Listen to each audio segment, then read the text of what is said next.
Hi friends, வணக்கம் வந்தனம் welcome to Ramesh RTC YouTube channel. நான் தான் உங்க Ramesh bro. So today topic நம்ம என்ன பார்க்க போறோம் அப்படின்னா making of Indian constitution. Making of the Indian constitution. நம்மளுடைய இந்திய அரசியல் சபை எவ்வாறு உருவாச்சு, நம்ம இந்தியாவினுடைய அரசியல் அமைப்பு அதன் மூலமாக எவ்வாறு உருவாச்சு, அதனால என்னென்ன மாற்றங்கள் நடைபெற்றது, சுதந்திரத்துக்கு அப்புறம் என்னென்ன மாற்றங்கள் உருவாச்சு வந்துச்சு அப்படிங்கறத பத்தி நம்ம இன்னைக்கு வீடியோல பார்க்க போறோம். சோ இந்த மேக்கிங் ஆஃப் த இந்தியன் கான்ஸ்டிடியூஷனை ரெண்டு பார்ட்டா பார்க்க போறோம். சோ இன்னைக்கு பார்ட் 1 பார்க்கலாம், நாளைக்கு பார்ட் 2 பார்க்கலாம். சோ நம்ம வீடியோ நீங்க இதுதான் ஃபர்ஸ்ட் டைமா பார்க்கறதா இருந்தா மறக்காம சப்ஸ்கிரைப் பண்ணிட்டு பெல் ஐகானை கிளிக் பண்ணிட்டு ஆளுங்கிற ஆப்ஷனை கொடுத்துருங்க. சோ வீடியோக்குள்ள போகலாம் வாங்க friends. So making of Indian constitution. So இந்த இந்தியன் கான்ஸ்டிடியூஷன் உருவாவதற்கு பேஸ் அடித்தளம் அமைத்தவர்கள் யார், இந்த இந்தியன் கான்ஸ்டிடியூஷன் எவ்வாறு உருவாச்சு அப்படின்னு சொல்லி ஃபர்ஸ்ட் பார்க்கணும். அதுக்கு முன்னாடி இந்தியன் கான்ஸ்டிடியூஷன் நம்முடைய கான்ஸ்டிடியூஷனை பத்தி பார்த்துக்கலாம். இப்ப நம்ம கான்ஸ்டிடியூஷன் ஆஃப் இந்தியா என்ன சொல்லுது, இந்தியா அப்படின்னா என்ன, இந்தியன் அப்படின்னு யார சொல்லுதோம், இந்தியனுக்கு சிங்கிள் சிட்டிசன்ஷிப்பா டபுள் சிட்டிசன்ஷிப்பா, இந்தியாவில் உள்ள குடிமக்களுக்கு என்னென்ன உரிமைகள் இருக்கு, ஃபண்டமெண்டல் ரைட்ஸ் என்ன இருக்கு, ஃபண்டமெண்டல் டியூட்டிஸ் என்ன இருக்கு, ஸ்டேட் கவர்மெண்ட்டுக்கும் சென்ட்ரல் கவர்மெண்ட்டுக்கும் என்ன ரிலேஷன்ஸ் இருக்கு, உறவுகள் என்ன இருக்கு, அவங்களுக்குள்ள பவர்ஸ் என்ன இருக்கு. சோ இதை பத்தி எல்லா டீட்டெயிலுமே சொல்லக்கூடியதா நம்ம Indian constitution. Supreme law of our country அப்படின்னு சொல்லி கேட்டோம்னா அது நம்ம இந்தியன் கான்ஸ்டிடியூஷன். அப்படின்னா மீனிங் என்னது, அதாவது இந்தியாவிலேயே மிகவும் தலை சிறந்தது அப்படின்னா அது நம்ம இந்தியன் கான்ஸ்டிடியூஷன். ஃபார் எக்ஸாம்பிளுக்கு ஒரு ஆர்டினரி ஆக்ட் ஏதாவது நம்ம எனாக்ட் பண்றோம், ஆர்டினரி லா அதாவது ஒரு சாதாரண ஒரு சட்டத்தை நம்ம இயற்றுறோம் அப்படின்னா அந்த புதுசா வரக்கூடிய சட்டம் எதுக்கு உட்பட்டு இருக்கணும், நம்ம இந்தியன் கான்ஸ்டிடியூஷனுக்கு உட்பட்டு தான் எந்த ஒரு புது சட்டத்தையும் சாதாரண சட்டங்களை இயற்ற வேண்டும். அவ்வாறு நாம் இயற்றும் அந்த சாதாரண சட்டங்கள் இந்தியன் கான்ஸ்டிடியூஷனுக்கு முரண்பட்டு இருந்தால் அந்த சட்டம் செல்லாது. புரியுதா? அப்ப இந்தியன் கான்ஸ்டிடியூஷனுடைய ஸ்பெஷாலிட்டி என்னது, இதை தாண்டி எதுவுமே கிடையாது இந்தியாவில். இதுதான் இந்தியன் கான்ஸ்டிடியூஷனை வச்சுதான் எல்லாம், இந்திய நாடே இந்தியன் கான்ஸ்டிடியூஷனை வச்சுதான் என்ன செய்யுது, செயல்படுகிறது. எந்த ஒரு சாதாரண சட்டமும் இந்தியன் கான்ஸ்டிடியூஷனை எதிராக இருக்கு அப்படின்னா அந்த சட்டம் செல்லாது. சரியா? சரி, இந்த இந்தியன் கான்ஸ்டிடியூஷன் இந்தியாவுக்குன்னு சொல்லி ஒரு கான்ஸ்டிடியூஷன் வேணும், ஒரு அரசியல் அமைப்பு இந்தியாவுக்குன்னு சொல்லி இருக்கணும் அப்படின்னு சொல்லி டிமாண்ட் வச்சவங்க யாரெல்லாம், ஃபர்ஸ்ட் டிமாண்ட்ஸ் பார்க்கலாம். யாரெல்லாம் டிமாண்ட் வைக்கான்னு 1934 ஒருத்தர் வாராரு. அது யார் அப்படின்னா எம்.என். ராய். சோ இந்த எம்.என். ராய் இவர் யாருன்னா கம்யூனிஸ்ட் பார்ட்டியோட ஃபவுண்டர். புரியுதா? கம்யூனிஸ்ட் பார்ட்டி ஆஃப் இந்தியா அதோடைய ஃபவுண்டர் தான் இவர்.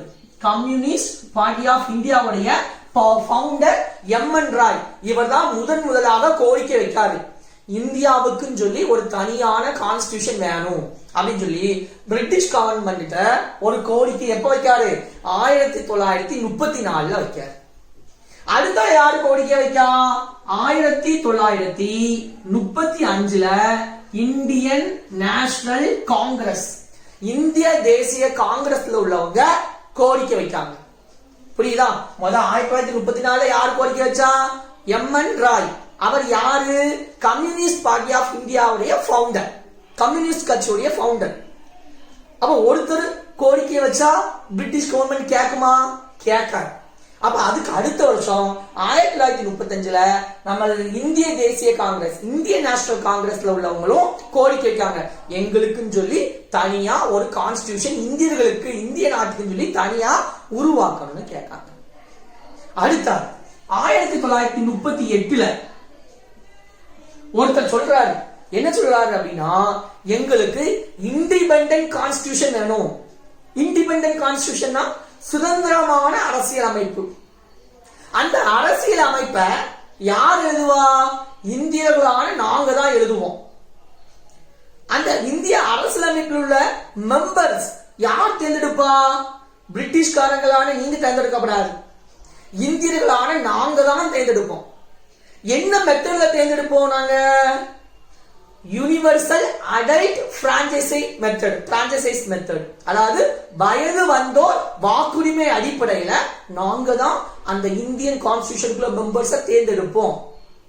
அப்படி ஒரு சுதந்திரமான இண்டிபெண்டன்ட் கான்ஸ்டிடியூஷன் வேணும்னு சொல்லி கேட்டவர் யாரு? மாமா என்று அனைவராலும் அழைக்கப்படக்கூடிய நம்ம பண்டிட் ஜவஹர்லால் நேரு வைக்க 1938 யாரு? பண்டிட் ஜவஹர்லால் நேரு அவர் இந்த கோரிக்கை வைக்கிறார். எந்த கான்ஸ்டிடியூஷன் கேட்பாங்க, ரொம்ப ரொம்ப இம்பார்ட்டன்ட், டிஎன்பிஎஸ்ல கேட்க வாய்ப்பு இருக்கு.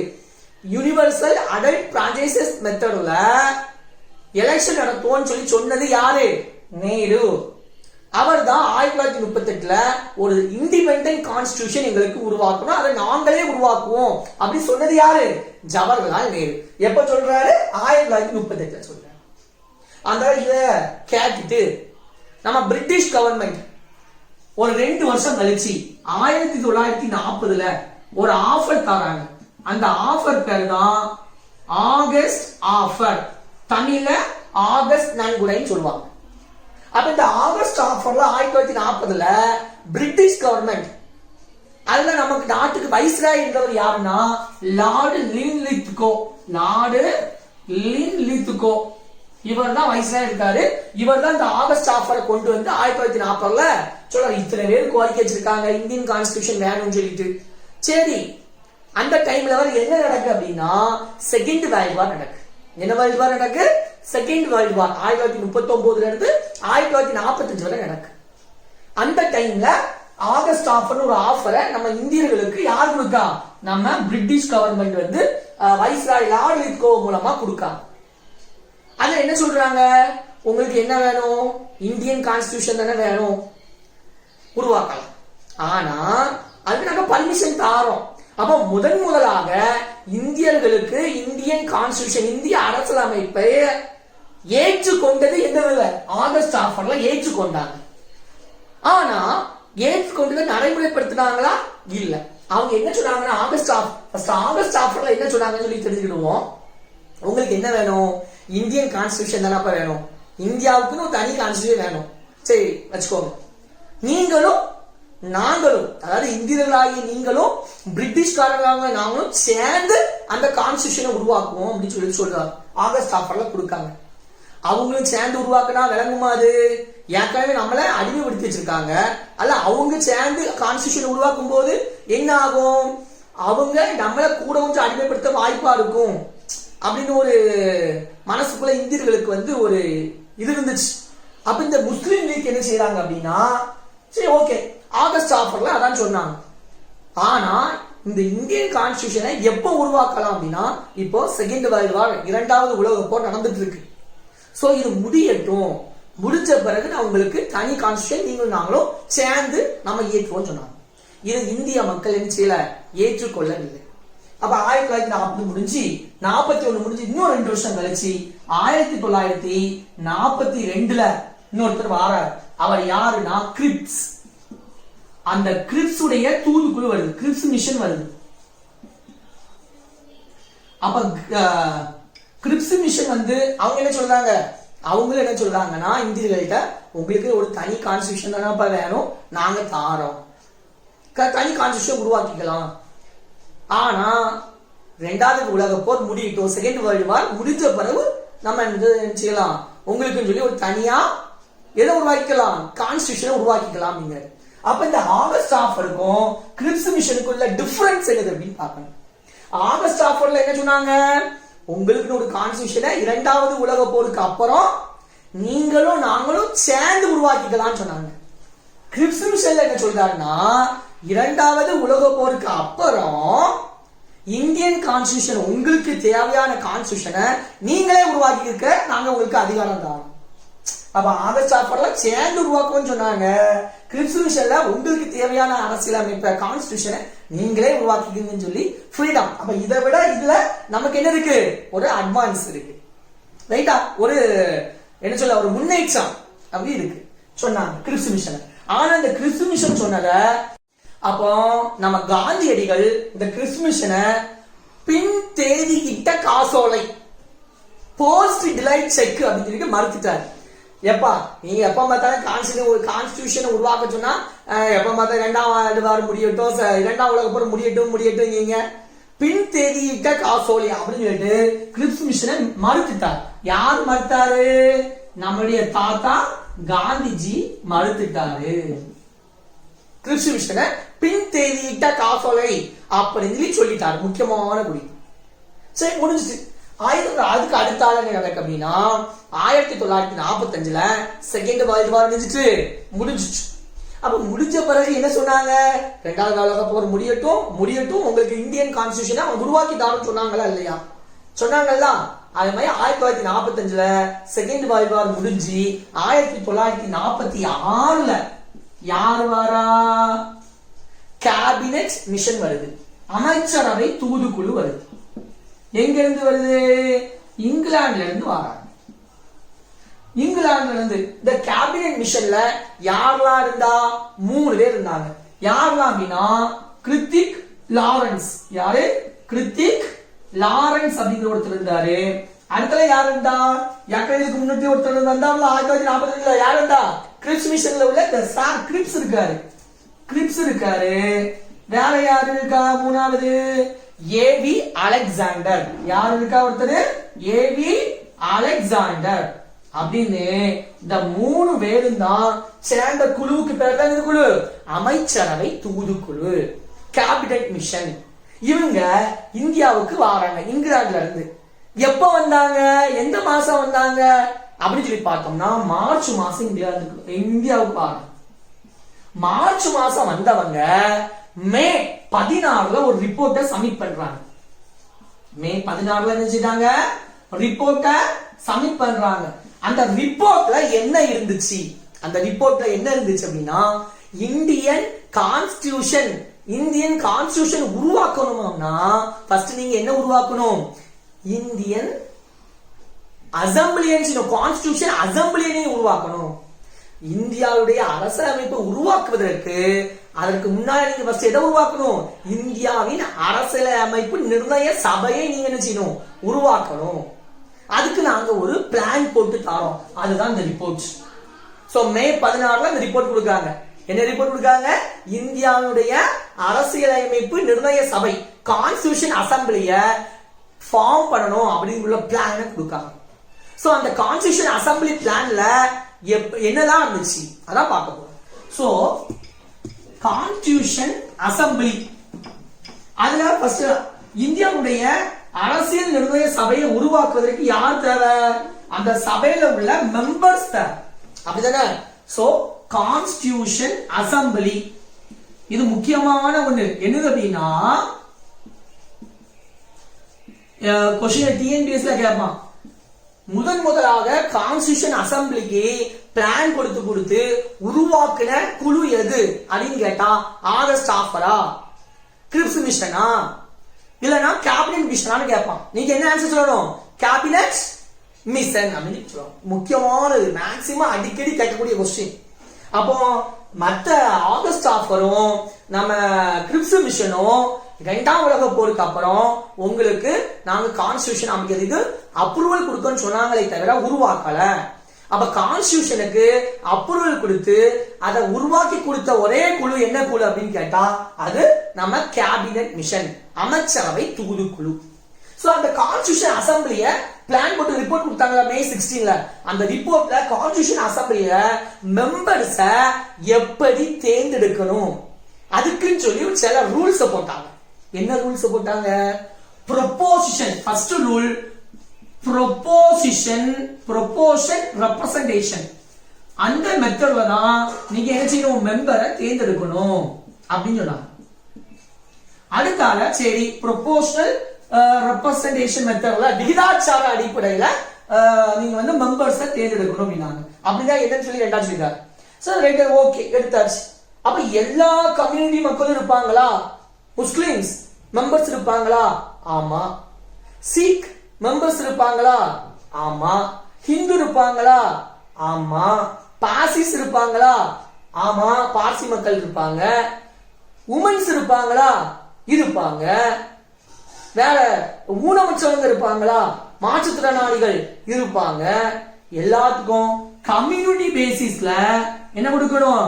மெம்பர்ஸ செலக்ட் பண்ணணும். என்ன பேசிஸ்ல? கம்யூனிட்டி அடிப்படையில் நீங்க மெம்பர்ஸ தேர்ந்தெடுக்கணும். ரெண்டாவது ரூல் கொடுத்தாங்க. மூணாவது ரூல் என்ன கொடுத்தாங்க அப்படின்னா, கம்யூனிட்டி பேசிஸ்ல ரைட் எப்படி தேர்ந்தெடுப்பீங்க? நாமினேட்டட்.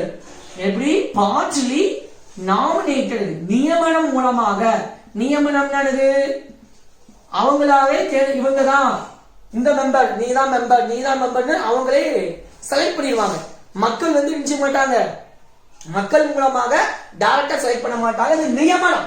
டைரக்டா இந்த ஆட்கள், ஜமீன்தாரா இருக்காரா, அவரை குடி, அவரு நல்ல ரூபா உள்ள பாச்சி, அவரை மெம்பரா போடு அப்படிங்கிற மாதிரி யாருக்கு ஹை அத்தாரிட்டில இருக்காங்களோ அவங்கள செலக்ட் பண்ண எலெக்ஷன் பண்ணாம, எலெக்ஷன் மூலமா எடுக்காம நியமனம் மூலமாக எடுக்கிறதுனால பார்ட்டி நாமினேட்டட்.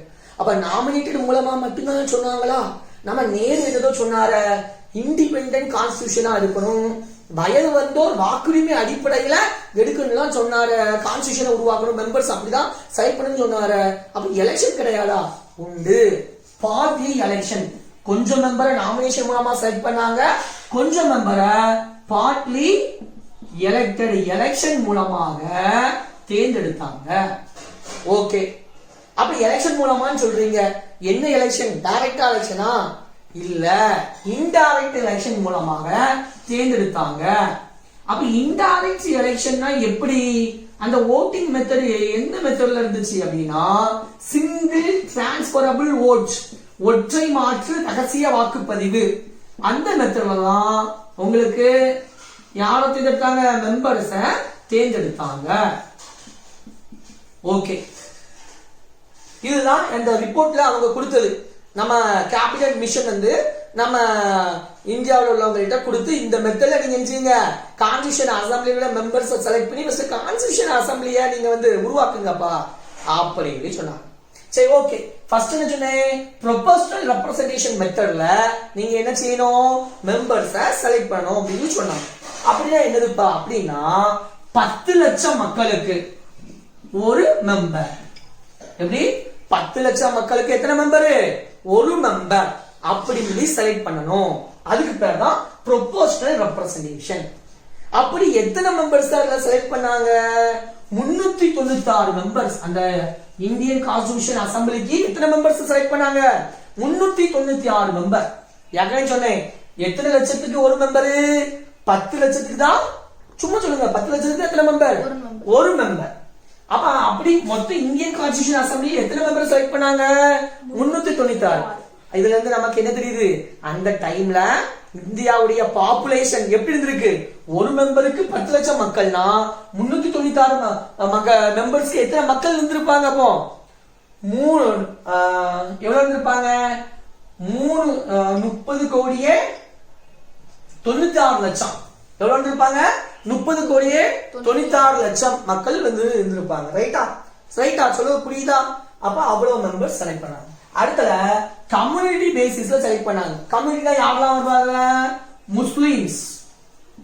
முஸ்லிம்ஸ்க்கு சொல்லி தனி இட ஒதுக்கீடு கொடுத்து அந்த இடத்துல யாரை மட்டும் தான் செலக்ட் பண்ணணும்? முஸ்லிம்ஸ்க்கு கண்டிப்பா இட ஒதுக்கீடு இருக்கணும். அப்படி முஸ்லிம்ஸ்க்கு கொடுத்தாங்க. அடுத்தால யாருக்கு கொடுத்தாங்க? சிக்கிய மதங்களுக்கு கொடுத்தாங்க. அடுத்த ஜெனரல் அப்படின்னு 3ஆ பிரிச்சாங்க. அப்போ அந்த முஸ்லிம்ஸ், சிக்கிஸ் இந்த 2 பேர்த்து தவிர ரிமைனிங் உள்ள பார்சிஸா இருக்கலாம், ஹிந்துவா இருக்கலாம், இல்லனா பழங்குடிய மக்களா இருக்கலாம், எல்லாமே எதுல வந்துருவாங்க?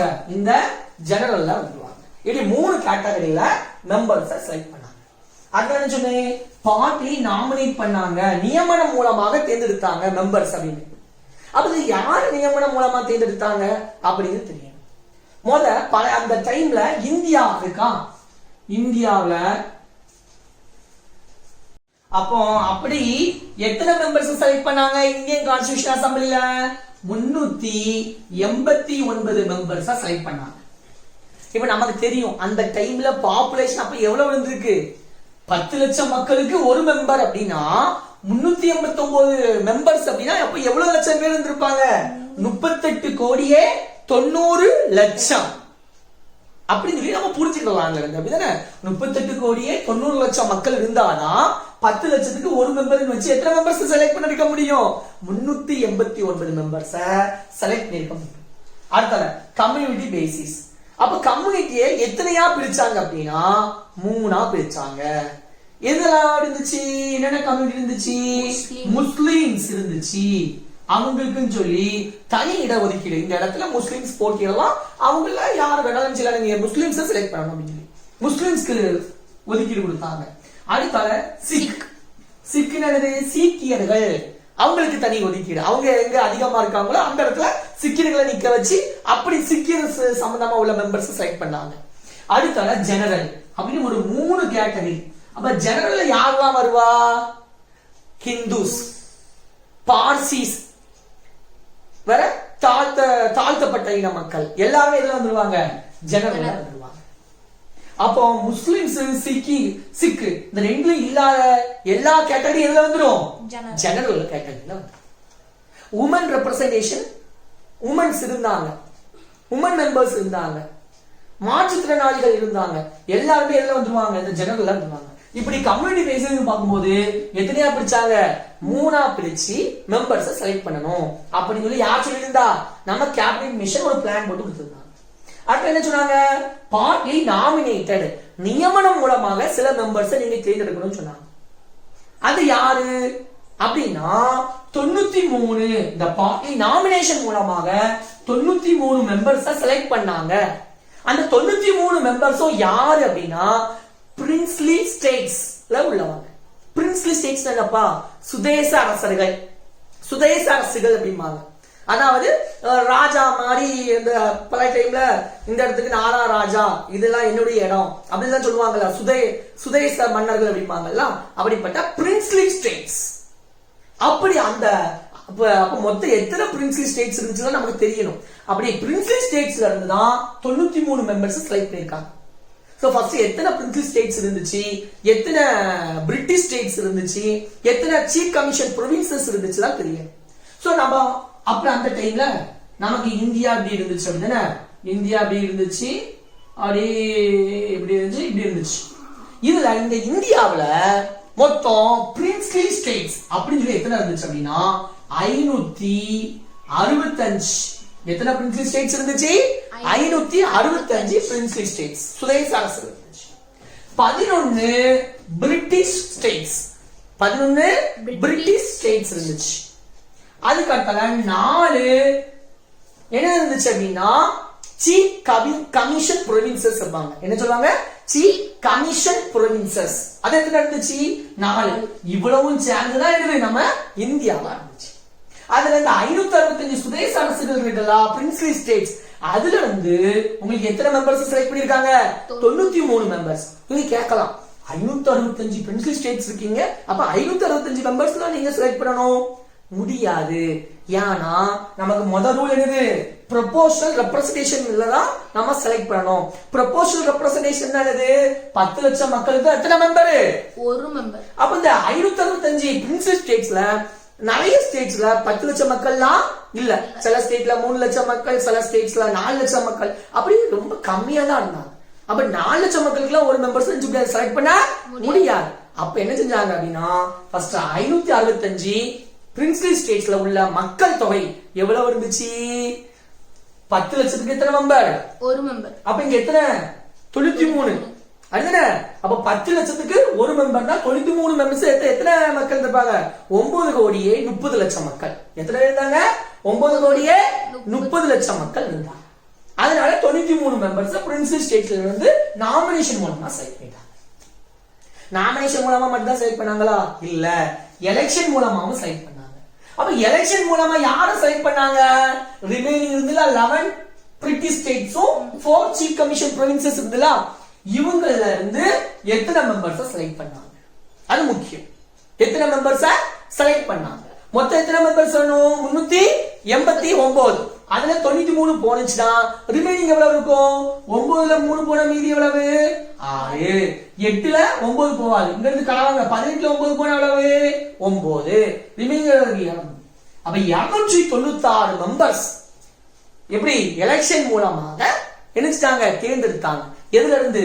the 11 பிரிட்டிஷ் ஸ்டேட்ஸ்லயும் 4 சீஃப் கமிஷன் ப்ரொவின்சஸ். அதுல இருந்து எடுத்த மக்கள் எவ்வளவு? எடுத்த மெம்பர்ஸ் எவ்வளவு? 296. சரிப்பா, எலெக்டட் வச்சீங்க. எப்படி எலெக்ஷன் வச்சீங்க? இன்டைரக்ட் எலெக்ஷன், மறைமுக தேர்தல். அப்ப இந்த மறைமுக தேர்தல் என்ன வாக்குப்பதிவு முறையில? சிங்கிள் டிரான்ஸ்பரபிள் ஓட்டு மெத்தட்ல செலக்ட் பண்ணாங்க. அப்படின்னா என்னதுப்பா? அப்படிதான் ஒண்ணுமே இல்ல. 1946ல ஜூலை டு ஆகஸ்ட்ல இந்த 11 British states plus 4 chief commission provinces இந்த இதுல என்ன வைக்காங்க? எம்எல்ஏ எலெக்ஷன் வைக்காங்க. என்ன எலெக்ஷன் வைக்காங்க? MLA election. அந்த எம்எல்ஏ எலெக்ஷன் மூலமாக எம்எல்ஏஸ் ஃபர்ஸ்ட் என்ன செய்தாங்க? தேர்ந்தெடுக்காங்க. அப்ப அந்த எலெக்ஷன் வந்தது எப்போ? 1946 ஜூலை டு ஆகஸ்ட்ல உங்களுக்கு அந்த எலெக்ஷன் நடக்கு. அந்த எலெக்ஷன்ல உங்களுக்கு இந்தியன் நேஷனல் காங்கிரஸ், என்ன காங்கிரஸ்? Indian national Congress. அதுல இந்தியன் நேஷனல் காங்கிரஸ் எத்தனை எம்எல்ஏல எத்தனை இடங்கள்ல வெற்றி பெற்றாங்க அப்படின்னா 208. எவ்வளவு இடத்துல வெற்றி பெற்றாங்க? 208 பிளேஸ்ல வெற்றி பெற்றாங்க. முஸ்லீம் லீக், முஸ்லிம்ஸ் எத்தனை இடத்துல வெற்றி பெற்றாங்க? 73 இடத்துல. எத்தனை இடத்துல? 73.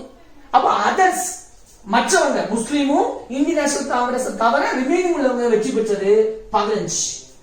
மொத்தம் கூட்டி பாருங்க, 208 இந்தியன் நேஷனல் காங்கிரஸ் ஜெயிக்காங்க, 73 இடத்துல முஸ்லிம்ஸ் ஜெயிக்காங்க, 15 இடத்துல மற்றவங்க ஜெயிக்காங்க. மொத்தமா கூட்டிங்க எத்தனை வரும்? 8 பிளஸ் 3 11, 11 பிளஸ் 5 16, 16க்கு 6 மீதி 1 கூட்டா எத்தனை? 9. இங்க என்ன வரும்? 2. அப்ப கூட்டா எத்தனை வந்துருது? 296 வந்து. இப்படிதான் 296 மெம்பர்ஸ் எலெக்ஷன் மூலம். அப்ப சாரி, அப்படி 296 அவங்க 296 யாரு? எம்எல்ஏ. அந்த 296 எம்எல்ஏ தான் அடுத்த ஸ்டெப்ல யார தேர்ந்தெடுக்காங்க? 296 மெம்பர்ஸ் எதுக்கு தேர்ந்தெடுக்காங்க? இந்த கான்ஸ்டிடியூஷன் அசெம்பிளிக்கு தேர்ந்தெடுக்காங்க. அப்ப கான்ஸ்டிடியூஷன் அசெம்பிளிக்கு மெம்பர்ஸ் தேர்ந்தெடுத்தது யாரு?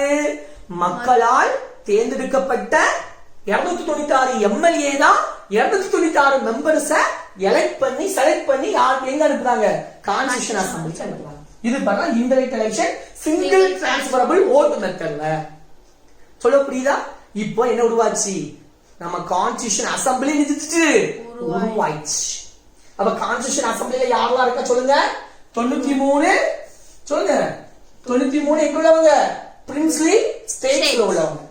அடுத்த 296 எலெக்ஷன், இன்டைரக்ட் எலெக்ஷன் மூலமாக 11 பிரிட்டிஷ் ஸ்டேட்ஸ்லயும் 4 சீஃப் கமிஷன் ப்ரொவின்சஸ் மூலம் அங்கேயும் உள்ள இன்டைரக்ட் எலெக்ஷன் மூலமா தேர்ந்தெடுத்த மெம்பர்ஸ் எத்தனை பேரு? 296. இந்த 296ல இந்தியன் நேஷனல் காங்கிரஸ் மூலமா செவிச்சு வந்தவங்க எத்தனை பேர் சொல்லுங்க? 208 எம்எல்ஏ மூலமாக வந்தவங்க 208 பேர். அதே மாதிரி 73 முஸ்லிம்ஸ் எம்எல்ஏ ஜெயிச்சாங்க. அந்த 73 எம்எல்ஏஸ் மூலமாக வந்தவங்க 73 மெம்பர்ஸ். அதர்ஸ் மூலமாக ஜெயிச்சு வந்தவங்க எத்தனை எம்எல்ஏ? 15 எம்எல்ஏ. அந்த 15 எம்எல்ஏ மூலமாக வந்த மெம்பர்ஸ் 15. 3 கூட்டினா மொத்தம் எத்தனை மெம்பர்ஸ்? 296. அப்படி Indian national Congress, Muslims, others இந்த எம்எல்ஏ எல்லாம் சேர்ந்துதான் 296 மெம்பர்ஸ் எங்க அனுப்பிச்சாங்க? கான்ஸ்டிடியூஷன் அசெம்பிளிக்கு அனுப்பிச்சாங்க. இப்போ மொத்தம் எத்தனை மெம்பர்ஸ் வருதாங்க? 9, 18, 8 மீதி 1 3, 389 மெம்பர்ஸ் எங்க இருக்காங்க? கான்ஸ்டிடியூஷன் அசெம்பிளிய செலக்ட் பண்ணியாச்சு, கான்ஸ்டிடியூஷன் அசெம்பிளியை உருவாக்கியாச்சு. அடுத்தால கான்ஸ்டிடியூஷன் அசெம்பிளியை உருவாக்கின பிறகு என்ன நடக்கணும்? வேலை நடக்கணும்ல. எதுக்கு உருவாக்கி இருக்கோம்? ஒரு கூட்டத்தை. அதன் மூலமாக எதை உருவாக்க போறோம்? கான்ஸ்டிடியூஷன் அசெம்பிளி மூலமாக எதை உருவாக்க போறோம்? கான்ஸ்டிடியூஷனை உருவாக்க போறோம். இந்தியாவுடைய அரசியலமைப்பை உருவாக்க போறோம். அப்ப அந்த ஒர்க்கிங் எப்படி இருந்துச்சு பார்க்கலாம். கான்ஸ்டிடியூஷனுடைய ஒர்க்கிங், இந்த கான்ஸ்டிடியூஷன் அசெம்பிளி உடைய ஒர்க்கிங் எப்படி இருந்து பார்க்கலாம். சோ கான்ஸ்டிடியூஷன் அசெம்பிளியை உருவாக்கியாச்சு. இனிமேல் இந்த கான்ஸ்டிடியூஷன் அசெம்பிளி எப்படி வேலை செய்யுதுன்னு பார்க்கணும். அதோடைய ஒர்க்கிங் எப்படி இருந்துச்சு பார்க்கலாம். சோ கான்ஸ்டிடியூஷன் அசெம்பிளியை உருவாக்கின பிறகு ஃபர்ஸ்ட் மீட்டிங் நடக்குது. First meeting of Indian constitution. அப்ப ஃபர்ஸ்ட் மீட்டிங் எப்போ நடக்கு? 1946 டிசம்பர் 9 நடக்கு. அப்ப இந்த டிசம்பர் 9 1946 நடந்த இந்த முதல் கூட்டத்துல, கான்ஸ்டிடியூஷன் அசம்பிளியுடைய முதல் கூட்டத்துல எல்லாரும் கலந்துக்கிட்டாங்களா? மொத்தம் எத்தனை மெம்பர்? 389 மெம்பர். அதுல எல்லாரும் கலந்துக்கிட்டாங்களா? அந்த 389 மெம்பர்ல எத்தனை பேர் கலந்துக்கல அப்படின்னு அதுல பிரின்ஸ்லி ஸ்டேட்ஸ், சுதேச அரசர்கள் மூலமாக தேர்ந்தெடுக்கப்பட்ட 93 மெம்பர்ஸ் என்ன செய்யல? கலந்துக்கல. அடுத்தால 70 மெம்பர்ஸ் முஸ்லிம் லீக் கட்சியினால உருவான 70 மெம்பர்ஸ் என்ன செய்ய? 73 தானே? 73 மெம்பர்ஸ் அப்படிதானே? 73 மெம்பர்ஸும் முஸ்லிம் லீக் கட்சியினால தேர்ந்தெடுக்கப்பட்ட 73 மெம்பர்ஸ் கலந்துக்கலாம். ஏன் இந்த முஸ்லிம் மெம்பர்ஸ் கலந்துக்கிறது அப்படின்னா, அந்த முஸ்லிம் லீக் கட்சியுடைய தலைவரான நமது முகமது ஜின்னா இருக்காங்கல்ல, அவங்க என்ன கேட்டாங்க? பை நேஷன், இரு நாடு, இந்தியாவை ரெண்டா பிரிங்க, முஸ்லிம்களுக்கு சொல்லி எங்களுக்கு ஒரு தனி நாடு தாங்க, இந்தியர்களுக்கு தனி நாடு வச்சுக்கோங்க, உங்களுக்கு ஒரு கான்ஸ்டிடியூஷன் உருவாக்குங்க, எங்களுக்கு ஒரு கான்ஸ்டிடியூஷன் உருவாக்குங்க, 2 கான்ஸ்டிடியூஷன் உருவாக்குங்க அப்படின்னாங்க. அப்ப அதை வந்து யாருமே அதை ஏற்றுக்கொள்ளவில்லை. இந்தியாவை பிரிக்கணுமா, யாம் பிரிக்கணும் அப்படின்னு சொல்லி அதை ஏற்றுக்கொள்ளவில்லை. அதனால முகமது ஜின்னா அவர்களால அந்த முஸ்லிம் லீக் கட்சியினால தேர்ந்தெடுக்கப்பட்ட அந்த 73 மெம்பர்ஸும் அந்த கூட்டத்தில் பங்கேற்று கொள்ளவில்லை. சொல்ல புரியுதா? So okay. அப்ப எத்தனை பேர் அந்த ஃபர்ஸ்ட் மீட்டிங்ல கலந்துக்கிட்டாங்க அப்படின்னா 211 பேர். மொத்தம் எத்தனை பேர் கலந்துட்டாங்க அந்த மீட்டிங்ல? 211 பேர். 211 பேர் தான் கலந்துட்டாங்க. கேட்பாங்க, அப்போ இந்தியாவுடைய அரசியல் நிர்ணய சபையின் முதல் கூட்டத்தில் கலந்து கொண்டவர்களின் எண்ணிக்கை எத்தனை? 211. 1 + 1 2. ஞாபகம் வச்சுக்கோங்க. 211 பேர் தான் கலந்துக்கிட்டாங்க. இவரு ஏன் கலந்துக்கல? முஸ்லிம்ஸ் பை நேஷன் கேட்டதுனால அதை யாருமே ஏற்றுக்கொள்ளவில்லை. சோ அதனால இவங்க வந்து முஸ்லிம் சார்பாக உள்ள 73 பேர் கலந்துக்கல. சரி ஓகே. இப்போ இந்த ஃபர்ஸ்ட் மீட்டிங் நடக்கு. ஒரு மீட்டிங் நடக்குன்னு வச்சுக்கோங்க. அந்த மீட்டிங்குக்கு யாராவது ஒரு தலைமை பொறுப்பு வகிக்கணும். அப்ப தலைமை பொறுப்பு அப்படிங்கும் போது அவங்க பேர் தான் பிரசிடென்ட். என்னது? பிரசிடென்ட். அப்போ பெர்மனண்டா அந்த அசம்பிளிக்கு ஒரு பிரசிடென்ட வைக்கிறதுக்கு முன்னுக்கூட்டி என்ன செஞ்சாங்கன்னா டெம்பரரியா ஒரு பிரசிடென்ட வச்சாங்க. அந்த டெம்பரரி பிரசிடென்ட் யாரு? டெம்பரரி பிரசிடென்ட் யாரு அப்படின்னா சச்சிதானந்த சின்ஹா அப்படின்னு ஒருத்தர். யாரு? சச்சிதானந்த சின்ஹா அப்படிங்கிற ஒருத்தர். இவர் தான் என்ன செஞ்சாரு? அந்த கான்ஸ்டிடியூஷன் அசம்பிளியுடைய ஃபர்ஸ்ட் டெம்பரரி பிரசிடென்டா நியமிச்சாங்க. யார் இவங்கள டெம்பரரி பிரசிடென்டா நியமிச்சாங்க அப்படின்னா இவர் தான் ஓல்டஸ்ட் மெம்பர். அந்த கான்ஸ்டிடியூஷன்ல அசம்பிளியே ஓல்டஸ்ட் மெம்பர். அப்போ ஒரு அசம்பிளி இருக்கு, அதுக்கு பெர்மனண்டா ஒரு பிரசிடென்ட வைக்கிறதுக்கு முன்னுக்கூட்டி டெம்பரரியா ஒரு பிரசிடென்ட வச்சிருந்து அதுக்கு அப்புறம் பெர்மனன்ட் பிரசிடென்ட வைப்பாங்க. அப்படிங்கிற இந்த கான்செப்ட எங்க இருந்து எடுத்தாங்க அப்படின்னா பிரெஞ்சு பிராக்டிஸ்ல இருந்து எடுத்தாங்க. அப்ப டெம்பரரி பிரசிடென்ட் அப்படிங்கிற இந்த மெத்தடு, இந்த கான்செப்ட் எங்க இருந்து எடுக்கப்பட்டது சொல்லுங்க? French practice. அங்க இருந்து கண்டிப்பா இம்பார்ட்டன்ட் क्वेश्चन டிஎன்பிஎஸ்சில. புரியுதா? சோ பிரெஞ்சு பிராக்டிஸ்ல இருந்து எடுத்தாங்க. சோ 1946 டிசம்பர் 9ல அந்த கான்ஸ்டிடியூஷன் அசம்பிளி ஃபர்ஸ்ட் மீட்டிங்க கூட்டி அதுல டெம்பரரி பிரசிடென்டா சச்சிதானந்த சின்ஹா ஓல்டஸ்ட் மெம்பர் எடுக்காங்க. இந்த கான்செப்ட் பிரெஞ்சு பிராக்டிஸ்ல இருந்து எடுக்கப்பட்டது. சரி முடிஞ்சு. டிசம்பர் 9ல உங்களுக்கு டெம்பரரி பிரசிடென்ட் எடுத்தாச்சு. இனிமே பெர்மனன்ட் பிரசிடென்ட் ஒருத்தர் வேணும்லப்பா. அப்ப அதை நினைச்சுட்டாங்க 2 நாள் கழிச்சு. இது டிசம்பர் 9ல அதோட 2 நாள் கழிச்சு டிசம்பர் 11 டிசம்பர் எத்தனை? 11 1946ல பெர்மனண்டா ஒரு பிரசிடென்ட தேர்ந்தெடுத்தாங்க. அவர் தான் first president of Indian constitution assembly. யாரு? ராஜேந்திர பிரசாத். யாருமா? ராஜேந்திர பிரசாத். டாக்டர் ராஜேந்திர பிரசாத் அப்படிங்கிறது இவர் தான் first president of Indian constitution assembly. அப்ப ஃபர்ஸ்ட் இந்தியன் கான்ஸ்டிடியூஷன் அசம்பிளியுடைய பிரசிடென்ட் தேர்ந்தெடுக்கப்பட்ட நாள் என்னது? டிசம்பர் 11 1946. புரியுதா? சரி, அடுத்த நினைச்சாங்க இந்த 2 நாளுக்கு அப்புறம் டிசம்பர் 9 ஃபர்ஸ்ட் மீட்டிங் நடக்கு. 2 நாளைக்கு அப்புறம் என்னது ஒரிஜினல் பிரசிடென்ட் அதாவது பெர்மனன்ட் பிரசிடென்ட் தேர்ந்தெடுக்காங்க. அதுக்கப்புறம் 2 நாள் கழிச்சு டிசம்பர் 13 என்ன நடக்கு? அப்போ நேருஜி அந்த அசம்பிளில பேசுறாரு. டிசம்பர் 13 யார் பேசுறா? நேருஜி பேசுறாங்க. அப்ப நேருஜி என்னத்த பேசுறாரு அப்படின்னா அப்ஜெக்டிவ் ரெசல்யூஷன் பத்தி பேசுறாரு. 2 நாள் கழிச்சு டிசம்பர் 13 1946 எதை பத்தி பேசுறாங்க? அப்ஜெக்டிவ் ரெசல்யூஷன், குறிக்கோள் தீர்மானம் அப்படித பத்தி யாரு பேசுறா? நம்ம ஜவஹர்லால் நேரு அவர்கள் பேசுறாங்க. அப்ப இந்த அப்ஜெக்டிவ் ரெசல்யூஷன் என்னது அப்படின்னா நம்ம உருவாக்க போறோம். எதை உருவாக்க போறோம்? ஒரு இந்தியர்களுக்கான ஒரு கான்ஸ்டிடியூஷன் உருவாக்க போறோம். அதுல எதெல்லாம் பத்தி சொல்ல போறோம்? இப்போ ஒரு இந்தியாங்கிற ஒரு புது நாடு உருவாக்க போகுது. அப்ப அதுக்குன்னு ஒரு ஸ்பெஷல் ஃபியூச்சர்ஸ் இருக்கணும். அதை பத்தி சொல்ல போறோம் இந்தியன் கான்ஸ்டிடியூஷன்ல.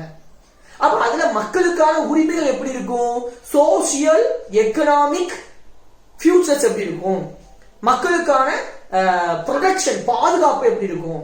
அதை பத்தி சொல்ல போறோம். அதுல வேற யாருக்கு முக்கியத்துவம் கொடுத்திருக்கோம்? ட்ரைபல் ஏரியா பீப்புள்ஸ்க்கு, பேக்வர்ட் பீப்புள்ஸ்க்கு, மைனாரிட்டி பீப்புள்ஸ்க்கு அவங்களுடைய பாதுகாப்பை உறுதி செய்வதற்கான சேஃப்கார்ட பண்ணுவதற்கான ஒரு இதை கொடுக்கணும், ஃபியூச்சர்ஸ் கொடுக்கணும். அதை பத்தி பேச போறோம். கான்ஸ்டிடியூஷன் அதை பத்தி இருக்கும் அப்படின்னு கான்ஸ்டிடியூஷனுடைய ஒரு முகப்புரையாக அந்த கான்ஸ்டிடியூஷன் எதற்காக உருவாக்கப்படுதுன்னு ஒரு குறிக்கோள் தீர்மானம் அப்ஜெக்டிவ் ரெசல்யூஷனை நமது பண்டிட் ஜவஹர்லால் நேரு அவர்கள் டிசம்பர் 13 1946 சொல்றாங்க. இதான் அப்ஜெக்டிவ் ரெசல்யூஷன். இப்போ இந்த அப்ஜெக்டிவ் ரெசல்யூஷன்லாம் இப்போ நடைமுறையில அந்த கான்ஸ்டிடியூஷனுடைய முகப்புரை பிரியாம்பிளா இருக்கு தெரியுமா? பிரியாம்பிள் முகப்புரையா இருக்கிறது எதுதான்? இது அப்ஜெக்டிவ் ரெசல்யூஷன் தான் இப்போ நடைமுறையில கான்ஸ்டிடியூஷனுடைய பிரியாம்பிளா இருக்கு. சரி, இந்த பிரியாம்பிள் அப்படிங்கிற கான்செப்ட் எங்க இருந்து எடுத்தாங்க? யுஎஸ்ஏ. எதுல இருந்து எடுத்தாங்க? யுஎஸ்ஏ கான்செப்ட் அங்க இருந்து எடுத்திருக்காங்க. யுஎஸ்ஏல இருந்து இந்த கான்செப்ட் எடுத்திருக்காங்க. சரி, எடுத்தாச்சு. அப்ப இதுக்கப்புறம் இந்த அப்ஜெக்டிவ் ரெசல்யூஷன்ல யார் அடாப்ட் பண்ணணும், யார் ஏற்றுக்கொள்ளணும்? இது நேரு பேசுறாரு இத பத்தி, இதை வைக்கணும் கண்டிப்பா கான்ஸ்டிடியூஷன்ல அப்படின்னு. அப்ப இத யார் அடாப்ட் பண்ணணும்? இந்த இந்தியன் கான்ஸ்டிடியூஷன் அசம்பிளி அடாப்ட் பண்ணணும், ஏற்றுக்கொள்ளணும். அப்ப அது எப்ப நடந்துச்சு அப்படின்னா ஜனவரி 22 1946 அப்புறம் 1947ல இந்த அப்ஜெக்டிவ் ரெசல்யூஷன் அடாப்ட் பண்ணப்பட்டது. யாரால அடாப்ட் பண்ணப்பட்டது? Adopted by constitution assembly, Indian constitution அசம்பிளினால அடாப்ட் பண்ணப்பட்டது. ஓகே, அப்ப இதுக்கு அப்புறம் சரி ஏற்கனவே சொன்னோம். என்ன சொன்னோம்? இந்த இந்தியன் கான்ஸ்டிடியூஷன் அசம்பிளியுடைய ஃபர்ஸ்ட் மீட்டிங்ல யாரெல்லாம் கலந்து கொள்ளவில்லை? 93 பிரின்ஸ்லி ஸ்டேட்ஸ் மெம்பர்ஸ் கலந்துல, 73 முஸ்லிம் லீக்ஸ் கலந்து கொள்ள சொன்னோம். அந்த 93 பிரின்ஸ்லி ஸ்டேட்ஸ்ல மெம்பர்ஸ்ல ஒரு 6 மெம்பர்ஸ் கலந்துக்கிட்டாங்க. எப்ப கலந்துக்கிட்டாங்க? ஏப்ரல் 28ல. எப்போ? ஏப்ரல் 28 1947ல ஒரு 6 மெம்பர்ஸ் கலந்துக்கிட்டாங்க. சரி, அப்ப இந்த 93 8 மெம்பர் 6 மெம்பர் தான் கலந்துட்டு இருக்காங்க. ரிமைனிங் உள்ள இந்த 73 முஸ்லிம் லீக் கலந்து கொள்ளவில்லை. இதுல 6 போக ரிமைனிங் உள்ள 86 மெம்பர்ஸ் கலந்து கொள்ளவில்லை. அப்ப இந்தியன் கான்ஸ்டிடியூஷன்ல எல்லாமே பார்ட்டிசிபேட் பண்ணணும். அப்ப அதுக்கு முடிவு என்ன? அதுக்குதான் யார் வராரு? இங்கிலாந்துல இருந்து மவுண்ட் பேட்டன் வராரு. யார் வராரு? Lord Mountbatten. அப்ப இந்த லார்டு மவுண்ட் பேட்டன் என்ன செய்தாரு? எல்லா மெம்பர்ஸும் கலந்துக்கணும். அதுக்கு வேண்டி என்ன செய்யறாரு? June 3rd plan. என்ன பிளான்? ஜூன் 3rd பிளான் கொண்டு வர. இந்த ஜூன் 3rd பிளான் யார் கொண்டு வந்தா? Mount pattern. அப்படி ஜூன் 3rd பிளான்ல மவுண்ட் பேட்டன் என்ன சொல்றாரு?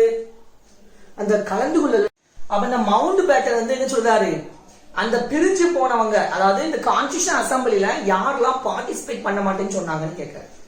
அப்ப யார் பார்ட்டிசிபேட் பண்ண மாட்டேங்கன்னா 93 பிரின்ஸ்லி ஸ்டேட் மெம்பர்ஸ், 73 முஸ்லீம் லீக் கட்சியில் உள்ள மெம்பர்ஸ் இவங்க வந்து பார்ட்டிசிபேட் பண்ண மாட்டேன்னு சொல்லிட்டாங்க. அப்ப இந்த முஸ்லீம் லீக் கட்சியில் உள்ள இந்த 73 மெம்பர்ஸ் ஏன் பார்ட்டிசிபேட் பண்ண மாட்டேன்னு சொன்னாங்க? அவங்களுக்கு சொல்லி தனி நாடு வேணுமா, பை நேஷன் பிரின்சிபிள்ல நிக்காங்க, அதனால அவங்க பார்ட்டிசிபேட் பண்ண மாட்டேன்னு சொல்லிட்டாங்க. அப்போ மவுண்ட் பேட்டன் என்ன சொல்றாரு, இனிமேல் இந்துக்களும் முஸ்லீமும் சேர்ந்திருக்க வாய்ப்பு இல்ல, சேர்ந்திருந்தா பிரச்சனை தான் வரும், சோ நீங்க அவங்களுக்கு சொல்லி ஒரு தனி நாடு நினைச்சுங்க கொடுத்துருங்க சொல்லி கொடுக்க. அப்போ இந்த மவுண்ட் பேட்டன் நினைச்சாரு இந்தியா யூனியனை 2ஆ பிரிக்கிறாரு. பிரிச்சு நினைச்சாரு, ஒன்னு இந்தியா, இன்னொன்னு பாகிஸ்தானை பிரிச்சுட்டார், பை நேஷனா ஆக்கிட்டார். அப்ப இந்த பாகிஸ்தான்ல என்னென்ன பகுதிகள்லாம் அடங்கும் அப்படின்னு கேட்டா பலுசிஸ்தான், சிந்து, வெஸ்ட் பெங்கால், ஈஸ்ட் பஞ்சாப், புரியுதா இல்ல sorry East Bengal, West Punjab, north western region அதாவது வடக்கு பகுதிகள், அஸ்ஸாம்ல இருக்கக்கூடிய சில்கேட் அப்படிங்கிற ஒரு மாகாணம், இதெல்லாம் சேர்ந்துதான் என்னது பாகிஸ்தான் அப்படின்னு சொல்லி மவுண்ட் பேட்டன் பிரிச்சு பாகிஸ்தான் நாடை பிரிச்சு கொடுத்துட்டாரு. அப்ப பாகிஸ்தான் முஸ்லிம்ஸ்க்கு சந்தோஷம், ஓகே. அப்ப அந்த முஸ்லிம்ஸ்ல எத்தனை மெம்பர்ஸ் உண்டு? 73 மெம்பர்ஸ் உண்டு. அந்த 73 மெம்பர்ஸும் அசம்பிளில வந்து பார்க்க வராங்க. எதுக்கு? நம்ம தனியா நாடு எடுத்தாச்சு, அப்ப நம்ம நாட்டுக்கு என்ன தேவை? கான்ஸ்டிடியூஷன் தேவை. இவங்க எப்படி கான்ஸ்டிடியூஷன் உருவாக்குறாங்கன்னு சொல்லி பார்ப்போம். பார்த்தோம்னா நம்ம அதுக்கு பிரிஞ்சு போகும்போது நம்ம பார்த்துக்கலாம், நம்ம தனியா கான்ஸ்டிடியூஷன் உருவாக்குறது எப்படி சொல்லி அதுக்கு தான் தெரியும் சொல்லிட்டு இவங்க கான்ஸ்டிடியூஷன் அசம்பிளில பார்ட்டிசிபேட் பண்ணதுக்கு வராங்க. அப்ப இன்னொருத்தங்க பார்ட்டிசிபேட் பண்ணாம இருந்தாங்க, யாரு? 93 பிரின்ஸ்லி ஸ்டேட்ஸ்ல உள்ள மெம்பர்ஸ். மொத்த பிரின்ஸ்லி ஸ்டேட்ஸ் எத்தனை? 565. இந்த 565 இருக்கு. இப்ப இந்தியா யூனியனை எத்தனை பகுதிகளா பிரிச்சிருக்கோம்? இந்தியா அண்ட் பாகிஸ்தான 2ஆ பிரிச்சிட்டோம். அப்படி பிரிக்கும் போது 565 பிரின்ஸ்லி ஸ்டேட்ல இந்தியா பக்கம் எத்தனை பிரின்ஸ்லி ஸ்டேட்ஸ் இருக்கு? 552 இருக்கு. பாகிஸ்தான்ல பிரிச்ச பகுதியில எத்தனை பிரின்ஸ்லி ஸ்டேட்ஸ் இருக்கு? 13 இருக்கு. கேட்பாங்க, இந்தியா பாகிஸ்தான் சொல்லி பை நேஷனா பிரிச்ச பிறகு பாகிஸ்தான் சைடுல எத்தனை பிரின்ஸ்லி ஸ்டேட்ஸ் இருந்துச்சு? 13. இந்தியாவுல எத்தனை, இந்தியாவுடைய பகுதியில எத்தனை பிரின்ஸ்லி ஸ்டேட்ஸ் இருந்துச்சு? 552. மொத்தம் எவ்வளவு? 565. சரி இருக்கட்டும். இதுல மொத்தம் எத்தனை மெம்பர்ஸ் இருக்காங்க? 93 மெம்பர்ஸ் இருக்காங்க, பிரின்ஸ்லி ஸ்டேட்ஸ்ல இருக்காங்க. இவங்கள மவுண்ட் பேட்டன் வெப் என்ன செய்தாங்கன்னா, இந்த 93 மெம்பரையும் கூட்டு இங்க இந்தியா சைடு போதாண்டா இந்தியாவுக்கு போங்க, பாகிஸ்தானுக்கு போதாண்டா பாகிஸ்தானுக்கு போங்க, உங்களுக்கு எது விருப்பமோ அந்த சைடுல போங்க அப்படின்னு சொல்லி சொல்ல புரியுதா? அப்போ அப்படி சொன்ன உடனே இந்த சைடுல பாகிஸ்தான் சைடுல இந்த 93 மெம்பர்ஸ்ல எத்தனை மெம்பர்ஸ் போனாங்க தெரியுங்களா? 17 மெம்பர் போனாங்க. எத்தனை மெம்பர் போனாங்க? 17 மெம்பர்ஸ் போனாங்க. அப்ப 93ல 17 போனா ரிமைனிங் எத்தனை மெம்பர் இங்க இருக்காங்க? 93ல 17 போன எத்தனை? 6 76 மெம்பர். எத்தனை மெம்பர்? 76 இந்தியாவுல இருக்காங்க. சோ மொத்தம் எத்தனை மெம்பர் சொன்னேன்? மொத்தம் 300 சொல்லுங்க 389 மெம்பர். மொத்தம் எத்தனை மெம்பர்? 389. இந்த 389ல பாகிஸ்தான் ஆல்ரெடி எத்தனை மெம்பர்ஸ் இருக்காங்க? 73 மெம்பர் முஸ்லிம் கட்சி சார்பா இருக்காங்க. இப்ப எத்தனை பிரின்ஸ்லி ஸ்டேட்ஸ் பேச்சு? 17. சோ 73 பிளஸ் 17 மொத்தம் எத்தனை மெம்பர்ஸ் இருக்காங்க? 90. அந்த 90 மெம்பர்ஸும் பாகிஸ்தானுக்கு பேர் தான். அப்போ இந்தியா கான்ஸ்டிடியூஷன் அசம்பிளில மொத்தம் 389 மெம்பர் நம்ம சொன்னோம். அதுல 90 மெம்பர் பாகிஸ்தானுக்கு பேர் தாங்க. அப்ப ரிமைனிங் எத்தனை மெம்பர் தான் இருக்காங்க? 299 மெம்பர் தான் எங்க இருக்காங்க? இந்தியன் கான்ஸ்டிடியூஷன் அசம்பிளில இருக்காங்க. சொல்ல புரியுதா? இருந்தாங்க எப்போ? நாடு பிரிஞ்சு போன பிறகு, 2ஆ பிரிஞ்சு போன பிறகு.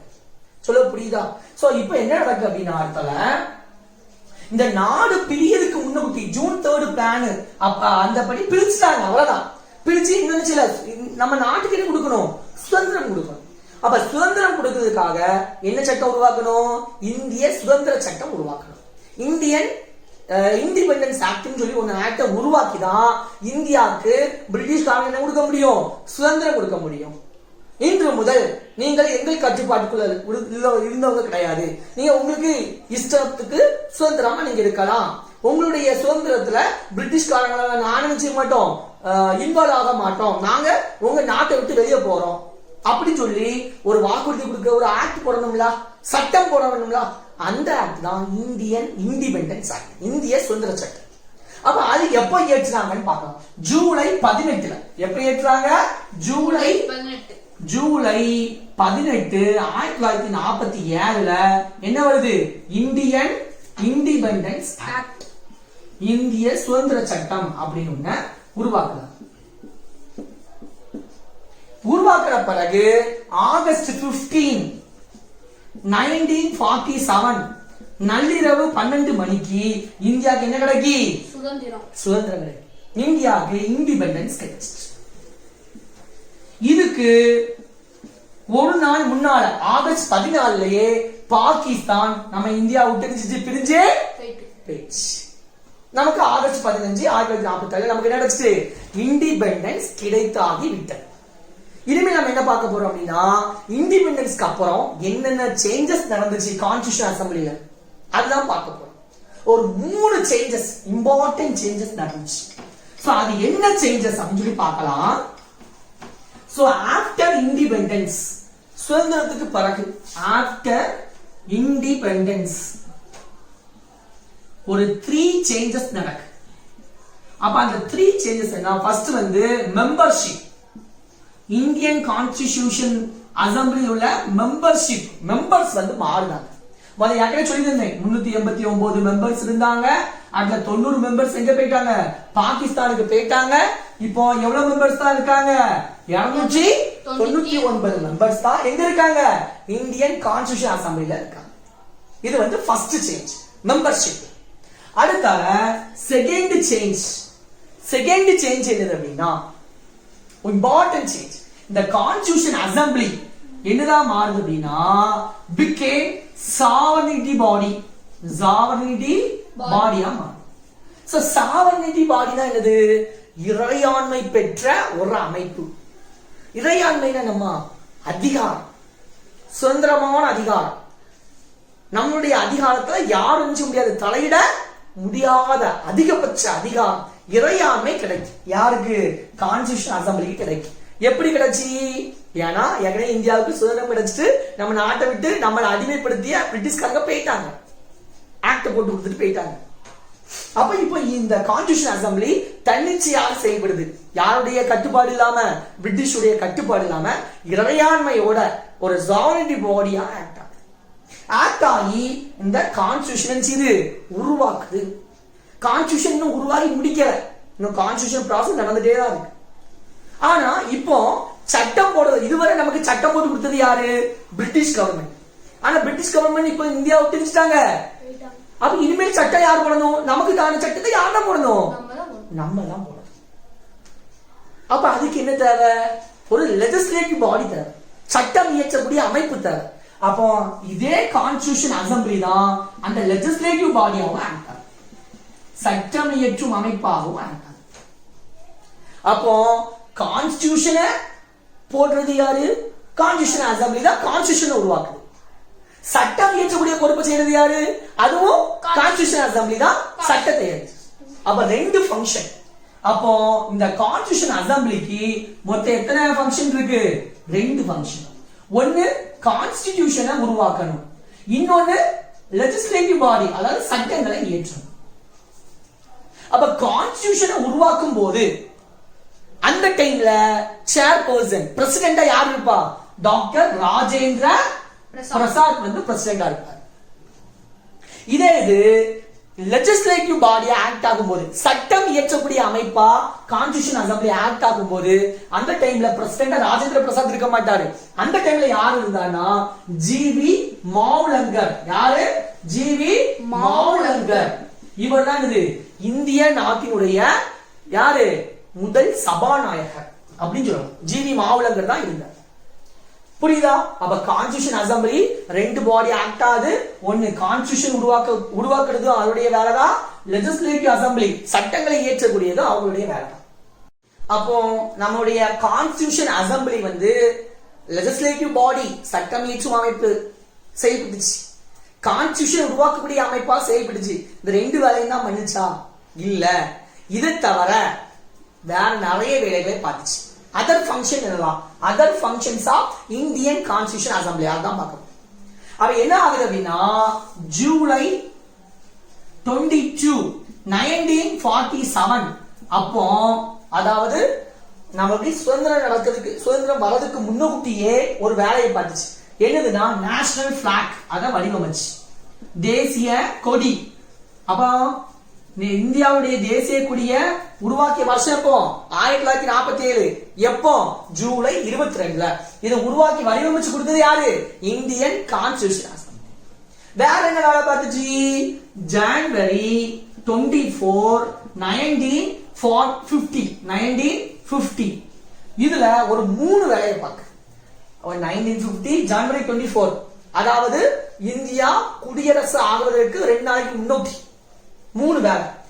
முதல் வேலை நம்மளுடைய தேசிய கீதம் நேஷனல் ஆந்தம் உருவாக்குது, அதை அக்செப்ட் பண்ணிச்சு.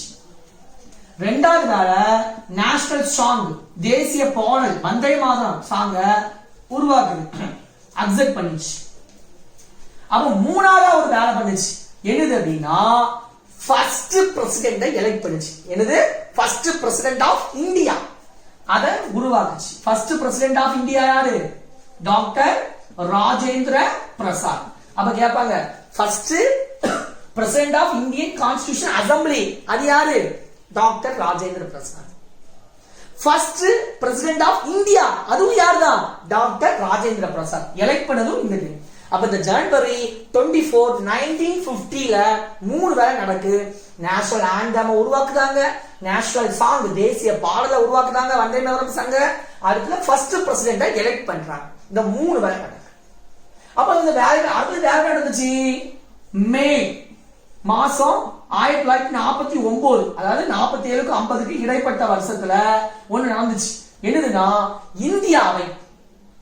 இந்தியாவை நம்ம காமன்வெல்த்ல ஒரு மெம்பரா சேர்த்தாங்க. என்ன வெல்த்ல? காமன்வெல்த்ல ஒரு மெம்பரா சேரதுக்கு சம்மதிச்சு சேர்ந்துட்டாங்க. காமன்வெல்த்ல சேர்ந்தாங்க. அப்ப அடுத்த நடக்கு அப்ப ஜனவரி 22 1947 நேஷனல் பிளாக் வடிவச்சாங்க. 1949 மே மாசம் காமன்வெல்த்ல சேர்ந்தாங்க. அதுல ஜனவரி 24 1950 national anthem national song first president elect பண்ணாங்க. அடுத்தாக இந்த இந்தியன் கான்ஸ்டிடியூஷன் அசம்பிளி உடைய லாஸ்ட் மீட்டிங் எப்ப நடந்துச்சு? லாஸ்ட் மீட்டிங் விடுங்க, அதுக்கு முன்னாடி என்ன நடந்துச்சுன்னா இந்த இந்தியன் கான்ஸ்டிடியூஷனை எழுதி முடிக்காங்க. எப்ப எழுதி முடிக்காங்க அப்படின்னு பார்த்தோம்னா நவம்பர் 26 1950 1950 எழுதி முடிக்காங்க. புரியுதா? 1950 நவம்பர் 26 சரியா? நவம்பர் 1950 1949 சரியா? சோ 1949 நவம்பர் 26 கான்ஸ்டிடியூஷனை எழுதி முடிக்காங்க. இந்த நவம்பர் 26 தான் நம்ம வருஷம் என்னதான் கொண்டாடுறோம்? கான்ஸ்டிடியூஷன் டே. என்னடே? இந்தியாவினுடைய அரசியலமைப்பு நாள். அப்படி கான்ஸ்டிடியூஷன் டே கொண்டாடுறோம். அப்ப கான்ஸ்டிடியூஷன் டேங்கிறது வேற, ரிபப்ளிக் டேங்கிறது வேற. அதாவது கான்ஸ்டிடியூஷன் டேனா அந்த கான்ஸ்டிடியூஷன் எழுதி முடிக்கப்பட்ட நாள். எப்ப ஆரம்பிச்சோம்? ஃபர்ஸ்ட் மீட்டிங் எப்ப நடந்துச்சு? டிசம்பர் 9 1947 ரைட்டா? டிசம்பர் 9 1946 கரெக்டா? டிசம்பர் 9 1946 ஃபர்ஸ்ட் மீட்டிங் கான்ஸ்டிடியூஷன் அசம்பிளில போட்டு எழுத ஆரம்பிக்காங்க. டிசம்பர் 9 1946 எழுத ஆரம்பிச்சாங்க. எப்ப முடிச்சிருக்காங்க? நவம்பர் 26 1949 எழுதி முடிச்சாங்க. அதனாலதான் அந்த எழுதி முடிச்ச நாள் நவம்பர் 26 ஒவ்வொரு வருஷமும் கான்ஸ்டிடியூஷன் டே அரசியலமைப்பு நாள் கொண்டாடு. அப்போ இந்த எழுதுறதுக்கு மொத்தம் எத்தனை நாள் ஆச்சு? டென்யூர் எவ்வளவு அப்படின்னு சொல்லி பார்த்தோம்னா 2 இயர்ஸ் 2 வருஷம் 11 months 11 மாசம் 18 days 18 நாள் ஆச்சு. சொல்ல புரியுதா? அப்போ இந்த கான்ஸ்டிடியூஷன் நம்ம கான்ஸ்டிடியூஷனை எழுதி முடிக்கிறதுக்குள்ள டென்யூர் எவ்வளவு 2 year 11 months 18 days ஆச்சு. சொல்ல புரியுதா? சரி, எழுதி முடிச்சாச்சுப்பா, கான்ஸ்டிடியூஷன் ஏன் பார்த்தாச்சு. அடுத்து இந்த கான்ஸ்டிடியூஷன் நடைமுறைக்கு வந்த நாள் அதுதான் இது ஜான்வரி சொல்லுங்க 26 1950. இதுதான் நம்ம எல்லாம் கொண்டாடுறோம், இந்தியன் ரிபப்ளிக் டே, குடியரசு தினமாக கொண்டாடுறோம். அப்ப குடியரசு தினம் எதற்காக கொண்டாடுறோம்? 1950 தான் நம்ம கான்ஸ்டிடியூஷன் நடைமுறைக்கு வருது. சரி, நடைமுறைக்கு வந்தாச்சுப்பா. அதுக்கு பிறகு பாராளுமன்றம் ஒண்ணு வேணும்ல. அந்த தற்காலிக பாராளுமன்றமா எது ஆக்ட் ஆகுது? நம்ம கான்ஸ்டிடியூஷன் அசம்பிளி ஆக்ட் ஆகுது. ஏன்னா எலெக்ஷன் வைக்கல, ஒரே ஒரு பிரசிடண்ட் மட்டும் தேர்ந்தெடுத்திருக்கோம். அதுக்கப்புறம் நமக்கு பிரைம் மினிஸ்டர் வேணும், சீஃப் மினிஸ்டர் வேணும், எல்லாமே வேணும்ல. அப்ப அவங்க எல்லாம் தேர்ந்தெடுக்கிறதுக்கு என்ன வைக்கணும்? எலெக்ஷன் வைக்கணும். அதனால அப்ப அதுவரை பாராளுமன்றமா எது ஆக்ட் ஆகுது? நம்ம கான்ஸ்டிடியூஷன் அசம்பிளி தான் பாராளுமன்றமா ஆக்ட். அப்ப எது வரை ஆக்ட் ஆச்சு அப்படின்னு சொல்லி நமக்கு தெரியணும்ல. அப்ப எது வரை ஆக்ட் ஆகுது அப்படின்னா 1950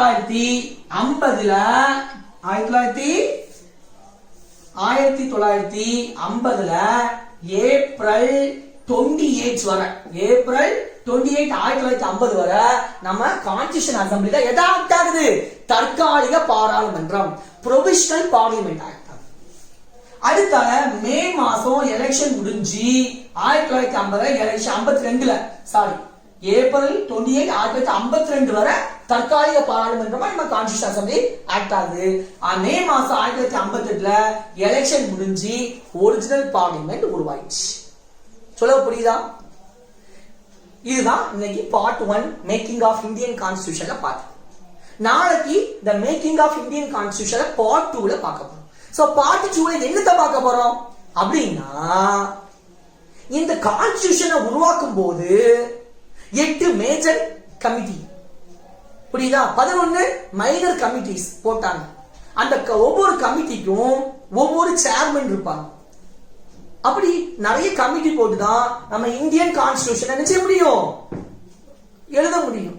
அப்ப அந்த எழுதுறதுக்கு அந்த மேஜர் கமிட்டி என்னென்னலாம், அதனுடைய சேர்மன் யாரெல்லாம், மைனர் கமிட்டி என்னென்னலாம், அதனுடைய சேர்மன்ஸ் யாரெல்லாம் இருந்தா அப்படிங்கறத making of Indian constitution part 2 வீடியோல நாளைக்கு பார்க்கலாம். சோ நம்ம வீடியோ பிடிச்சிருந்தா மறக்காம லைக் பண்ணுங்க, உங்க ஃப்ரெண்ட்ஸ் எல்லாருக்கும் ஷேர் பண்ணுங்க, புரியுதா? சப்ஸ்கிரைப் பண்ணிட்டு பெல் ஐகானை கிளிக் பண்ணிட்டு ஆளுங்கிற ஆப்ஷனை கொடுத்துருங்க. ஏன் சொல்றேன் அப்படின்னா, நான் நடத்தக்கூடிய இந்த இந்தியன் பாலிட்டி இந்த போர்ஷன் நீங்க கம்ப்ளீட்டா பார்த்துட்டீங்கன்னா குரூப் 1 பிரிலிம்ஸ்க்கும் கவர் ஆகும், மெயின்ஸ்க்கும் என்ன ஆகும்? கவர் ஆகும். புரியுதா? அப்ப நம்ம வீடியோ தொடர்ந்து உங்களுக்கு நோட்டிபிகேஷன் வரணும்ல, அதனாலதான் சப்ஸ்கிரைப் பண்ணிட்டு பெல் ஐகானை கிளிக் பண்ண சொல்றேன். சோ உங்களிடமிருந்து விடைபெறுவது உங்கள் ரமேஷ் ப்ரோ.